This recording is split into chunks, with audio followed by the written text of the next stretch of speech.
And welcome back, dear friends, to part two of our three-part series, Community Gardening with Charlene.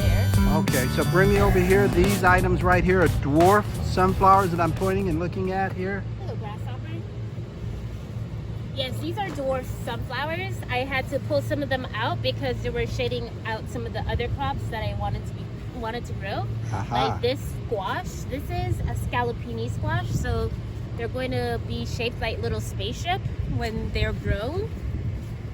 Now, when will they be ripe, ready for picking? Later, when they get bigger, and when they are fertilized, I'm going to come out here in the morning because, like the squash over there, or these cucumbers and the regular squash, like zucchinis, also have male and female flowers. And the way I have the garden planted, it attracts all these marigolds, which are also edible. It also attracts a lot of pollinators that will, play around the flowers, get the pollen from the male flowers and mix it with the female flowers to produce the fruit. But now that little dark green one, what is that right there? That there, is that a pepper? Yes, this is chocolate pepper, but it's chocolate pepper. Yeah, that sounds good. It's not going to taste like chocolate. I got a chocolate mint plant on my balcony, and it does not taste like chocolate, which was a little misleading because I have like things like lemon thyme, and they also have citrusy notes.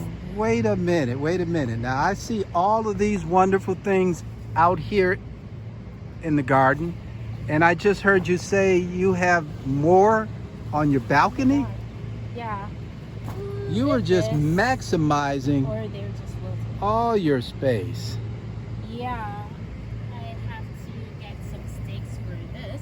Oh, looky, I have some mushrooms growing in here. Mushrooms. Let's go take a look at the mushrooms, friends. Well, they're not mushrooms that I planted. Oh, I see them down there. Yeah. I see. Now you're holding this. What is this? This is a borage plant. These flowers are good for pollinators, and they taste like cucumbers. I'm hoping they're just wilting because the soil looks really dry. But to be on the safe side, I'm going to stake them up with some bamboo stakes and fasten them to them so like they're not supposed to be hanging out like this. Now I notice you have bamboo sticks, but I notice you have some of the blue, I assume metal. Is it beneficial to use bamboo as compared to the metal? Not really. It just depends on what you have access to. Just a matter of choice then. Yeah. Okay. All right. You basically just don't want you need supports for your plants because this one's falling over and breaking in various places because it's not supported enough. And I had a tomato plant where this squash used to be, and it broke because I didn't put that cage around them on time, so they broke. So it's really important. Doesn't matter the material. It's just really important to trellis your tomatoes or vining plants so they don't break. So if they do break, Charlene, forgive me, I'm not an expert in gardening, but if they break, won't they just continue to grow, except they grow on the ground or something? No, not necessarily. The way it broke off, like the entire plant broke off. Okay. So how long have you been gardening? You must have been doing gardening for how many years? Not that much. This is the first time I had a huge garden like this. I'm just fortunately gifted, I guess, with it. I would say so. Look at this, friends. Look at what she's got going on here. Yeah. Some people have talents in certain areas, and this is definitely one of your areas, it appears. Yeah, it appears so. And you like it, I can tell. Yes, It's a love, probably, yeah. Yes, I love growing my own food. And my own teas and stuff. And over here we have some more beans. We'll come over here and take a look. Let's see if we can find marigold and you got a purple one there. Let me get that in. Now, what is this called? It's a bush bean. Just a bush bean, but they come in all colors. Yeah. And this one's, let's see if I have any green ones.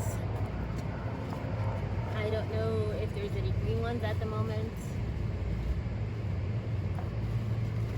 So it looks as if there are other gardens out here as well. So all the friends who live out here in Charter Oaks have an opportunity to take part in gardens. Yes. Okay. We have some more big beef tomatoes over here.